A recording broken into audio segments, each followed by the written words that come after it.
Queridos amigos, muy buenas noches.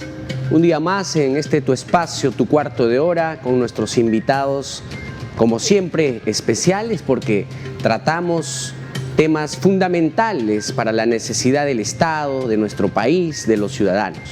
El día de hoy nos acompaña un gran amigo, él es magíster, él es consultor, especialista en gestión pública y vamos a hablar de algo que seguramente muchos no lo conocen, pero estoy casi seguro que podría servir de mucho para el país. Él es el magíster Luis Carreño y nos va a comentar justamente de este gran proyecto que viene, me dice, arrastrando de hace 15 años para que en el Perú pueda instalarse esta tecnología y nos pueda servir en favor de todos los peruanos. Luis, ¿cómo estás? Muy buenas noches. Buenas noches, Andrés. Un gusto estar acá en tu programa. Bueno, efectivamente, ¿no? Estamos hablando del Plan BIM Perú. Exacto. ¿Qué cosa es el BIM Perú? Bueno, todo nace a partir del Plan Nacional de Infraestructura y Competitividad, que se ha aprobado hace varios años atrás, donde se establece como una política de Estado la implementación del BIM dentro de los proyectos de infraestructura en las obras públicas. Ahora, para esto obviamente lo primero que todos se preguntarán es qué cosa es el BIM. Así es. El BIM son las iniciales de una frase en inglés que es Building Information Modeling, que es algo así traducido como que el modelado de la información para la construcción. Vamos a traducirlo de una manera, ¿no? ¿En qué consiste? Voy a tratar de esquematizar esto rápidamente para que se pueda entender. Nosotros tenemos siempre la idea de que el que hace el proyecto, al menos, ¿no? Cuando nos formamos de jóvenes, estábamos sentados en un tablero de dibujo con nuestros planos y dibujando la arquitectura, el ingeniero civil, el ingeniero eléctrico, el sanitario, etcétera, ¿no? Cada especialidad. Muy bien, cuando llegaron las computadoras, los tableros quedaron a un costado y ahora ya no dibujabas con tus implementos de dibujo, sino en la computadora, con el AutoCAD y otros programas similares, ¿cierto? Pero siempre seguía el modelo de que el arquitecto hacía por acá sus cosas, el ingeniero civil, eléctrico, etcétera, etcétera. Muy bien, ya desde hace más de una década, yo diría desde principios de este siglo, en Europa se implementó el modelo BIM, ¿no? Básicamente desde Inglaterra comenzó a salir para toda Europa, en el cual se buscaba ya no dibujar solamente en la computadora, sino modelar. ¿Qué quiere decir modelar desde este punto de vista? En que yo hacía una construcción virtual de la obra que yo estaba conceptualizando y que pensaba ejecutar. Y esto se especificaba en que yo ponía ya cada elemento con todos sus materiales. O sea, con todos sus valores. Si yo dibujaba un muro, iba a ser de ladrillo, con tarrajeo, con pintura, acabado, el piso, el falso piso, el parquet o lo que fuera, acabado.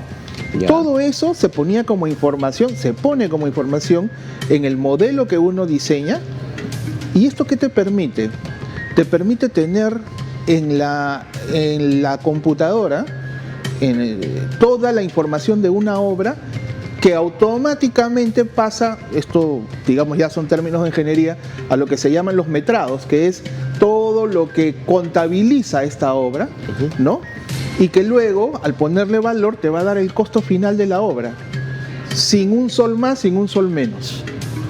Entonces, ¿esto qué te permite? Y todo esto, además, de una manera en que ahora, pues tú sabes, la tecnología de la nube, te permite que el arquitecto converse con las demás especialidades y los ingenieros igual, y al final, antes de que empiece a ejecutarse la obra, todos la miran y dicen, este tubo está chocando con esta pared, entonces hay que modificar, y ya no se generan los sobrecostos en las obras. Que normalmente eso es lo que ancla y favorece a la corrupción, porque sabemos, quienes hemos trabajado en algún momento en el Estado, que uno puede tener o puede generar adicionales de hasta el 40% del valor total de la obra una vez que se presente el proyecto. Entonces, los millones que podría ahorrarse el Perú si esta tecnología estuviera ya implementada. ¿Desde hace cuántos años, Luis, es que este proyecto está esperando y está durmiendo en el sueño de los justos? Bueno, el Plan BIM Perú ha esquematizado un cronograma de acciones a cumplirse, ¿no? Desde mi punto de vista es muy largo, ¿no? O sea, el horizonte que se han planteado es hasta el 2030. ¿no? Siendo que en otros países, no hablemos de Europa, acá nomás, en Chile, Argentina, Brasil, México, en fin, ya en el sector público se utiliza imperativamente el modelo BIM dentro de sus obras públicas. Pero fuera de ello, tú me comentabas, o sea, cualquiera diría, bueno, al 2030 es un tiempo razonable, ya estamos en el 2024, pero lo que la gente no sabe es que este proyecto viene arrastrándose hace 15 años. Así es, o sea, estamos hablando de que nació en el Plan Nacional de Infraestructura y Competitividad, que fue durante el gobierno de el señor Vizcarra. ¿Cuántos años han pasado desde esa época? Ya casi 10 años, creo. ¿No? Menos. Un poco menos, ya. Entonces, desde que nació allí como una política de Estado hasta el 2030, estamos viendo un horizonte muy largo.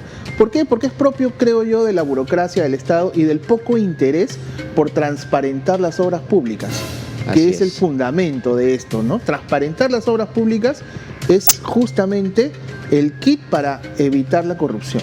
O sea, para que nos pueda entender la ciudadanía, si el Perú tuviera implementado este programa BIM, podríamos ahorrarle millones de soles en el proceso de la construcción de los proyectos y podríamos de repente acelerar estos procesos en los tiempos estimados para poder ejecutar un proyecto. Tenemos en cuenta que un alcalde, un gobernador regional, una vez que entra el primer año, para ellos es un año muerto, porque arrastran todos los activos y pasivos del gobierno anterior. Preparan sus proyectos y empiezan a pelear sus presupuestos en el segundo año. En el tercer año, si tienen mucha suerte, están ejecutando, en el tercer y cuarto año, todo lo que los 2 primeros años trabajaron. Con este programa, ¿podríamos acelerar esos procesos? De hecho, ya hay ejemplos.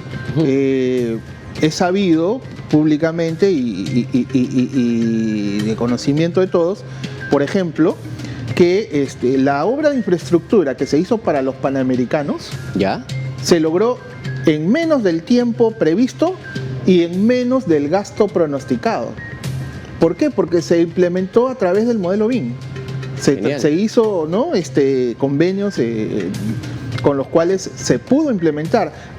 Actualmente en el Estado algunos proyectos los están haciendo en BIM. Por ejemplo, la continuación de lo que en un tiempo fueron los colegios emblemáticos, también los están haciendo bajo el modelo BIM, por ejemplo, ¿no? Pero la burocracia del Estado tiene que ser más ágil, tienen que cambiarse muchas cosas todavía, ¿no? Porque efectivamente, como tú dices, ¿no? Para que un proyecto se ejecute pasa primero por la prefactibilidad, el perfil, luego la factibilidad, el expediente técnico, la obra, la ejecución, en fin. Y al final lo que pasa, como dices, muchas obras se detienen porque empiezan los errores en la ejecución de las obras, las cosas no previstas, etcétera, etcétera. Empiezan los sobrecostos. Los sobrecostos, y nunca una obra, digamos, es muy común, ¿no? Que una obra que costó a la hora de la licitación una cantidad, al final de la liquidación de la obra termina costando mucho más por estos adicionales que pudieron haber sido previstos en una etapa previa a la iniciación de la obra, ¿no? Qué genial. Conocedor de la materia, Lucho, ¿cómo va hoy este proceso para que pueda ser instalado en el Estado peruano todo este programa que podría ayudar muchísimo a evitar la corrupción? Yo creo que es muy importante que desde ya el sector público en todos sus estamentos, gobierno central, gobiernos regionales y gobiernos locales, implementen dentro de sus planes de desarrollo de capacidades la capacitación de su personal técnico especializado en las áreas de infraestructuras y proyectos. Todas las entidades públicas tienen su oficina de proyectos y obras, ¿no? Desde la municipalidad más pequeña hasta el ministerio. Entonces, este personal ya tiene que ser capacitado en todo lo que es el manejo de las herramientas BIM, porque BIM es la metodología, pero tiene una serie de softwares que son las herramientas con las cuales se utiliza esta metodología. ¿Y cuál es el estamento del Estado que está a cargo justamente de la implementación de este programa? Bueno, lo está monitoreando el MEF. Ya. De hecho, el decreto supremo que establece el Plan BIM Perú lo sacó el MEF. Ellos son los que en la actualidad se están encargando de hacerle este seguimiento y monitoreo, ¿no? Los motivos, la verdad, los desconozco. Quizás un ministerio de obras podría tomar la batuta, o ahora la Autoridad Nacional de Infraestructura que se ha creado debería de repente tomar, ¿no?, absorber el programa, ¿no?, y hacerse de él para poder replicarlo en todo el Perú. Porque ellos deberían ser partiendo los que deben, digamos, dirigir toda esta implementación del plan a nivel nacional, ¿no? Lastimosamente la corrupción en las obras, desde la más pequeña hasta la más grande, se da porque las obras no se diseñan bien, consciente o inconscientemente, pero no se diseñan bien. Y eso es lo que genera la corrupción, que nos trae, pues, como tú dices, millones de millones en pérdidas que se pueden ser implementadas. Y tú lo ves y haces un comparativo muy simple. ¿Cuánto le cuesta a un privado hacer un colegio? ¿Cuánto le cuesta al Estado hacer un colegio de las mismas características? ¿Y en cuánto tiempo? Lo mismo, ¿cuánto le cuesta a un privado hacer una clínica? ¿Cuánto le cuesta al Estado hacer un hospital de las mismas características? En tiempo y en dinero, el privado es mucho más eficiente. Y una muestra de esto es que, por ejemplo, la metodología BIM en el sector de la construcción privada, acá en el Perú, está creciendo rápidamente. Sin embargo, no pasa eso en el Estado, ¿no? No, lamentablemente creo que en el Estado hay muchas cosas que se tienen que cambiar, mucho que mejorar desde hace muchísimos años. En todos los ministerios que maneja el gobierno central se ha tratado de proponer nuevas tecnologías para acelerar procesos, para poder ayudar a la identificación después de los censos. Y, por ejemplo, lo que hacía la municipalidad de Surco. Surco fue una de las municipalidades que se anticipó en su momento hace varios años ya para poder crear una plataforma IS donde permita incluso a nivel de predio llegar a saber si es que en ciertos sectores o no habían gente que ya se los había identificado como ladrones, como drogadictos. Y esas tecnologías han ayudado en el camino a que la seguridad ciudadana en ese distrito mejore. Y eso, como les vuelvo a repetir, hace muchísimos años, aproximadamente desde el año 2009. Hoy por hoy hay tecnologías que tienen que ayudar al Estado peruano, a los gobiernos locales, regionales, ya que existe muchas veces este obstáculo de la descentralización que se requiere seguir implementando a nivel nacional, ¿no? Y podría, lógicamente, no solamente ayudar en el ahorro económico al país, sino en evitar la corrupción, claro, ¿no? Que eso es lo fundamental. Justamente yo tenía un invitado en el programa anterior, donde están incentivando la recolección de firmas para poder canalizar la ley por el delito de corrupción para que se pueda hacer a cadena perpetua, y esperemos que se pueda dar. Pero si estas tecnologías pueden prevenir que eso suceda, en buena hora, estimado Luis. Es que de eso se trata, transparentar las obras públicas mediante el manejo abierto de información evita la corrupción. Y acá hacemos un llamado a dos estamentos importantes: el Estado para implementar la capacitación y el equipamiento adecuado, porque se necesitan equipos adecuados. Claro.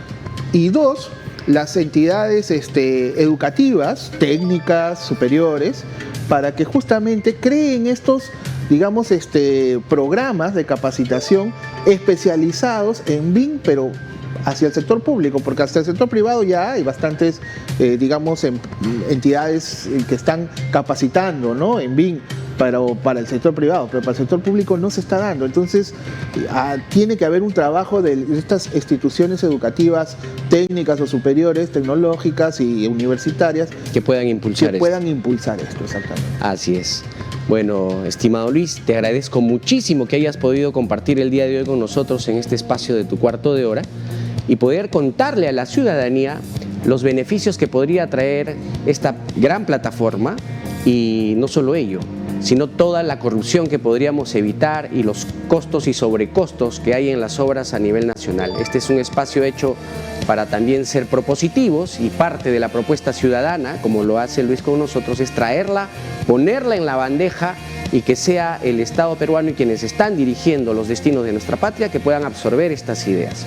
Yo les agradezco muchísimo el habernos acompañado a lo largo de estos programas de la semana, y nos estamos encontrando el próximo lunes. Muchísimas gracias y muy buenas noches.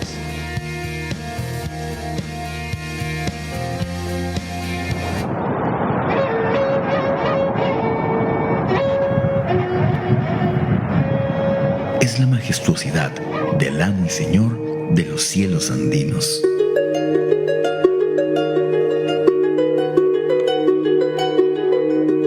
Una ave sagrada, capaz de vivir 80 años surcando la inmensidad de bellos, pero a veces también inhóspitos parajes.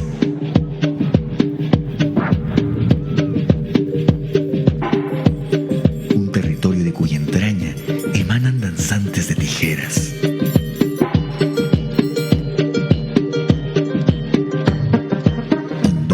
Ríos, cataratas escondidas y milenarios andenes. Una tierra con magia y señorío. Visita el Valle del Sondondo en Ayacucho, patrimonio cultural de la nación.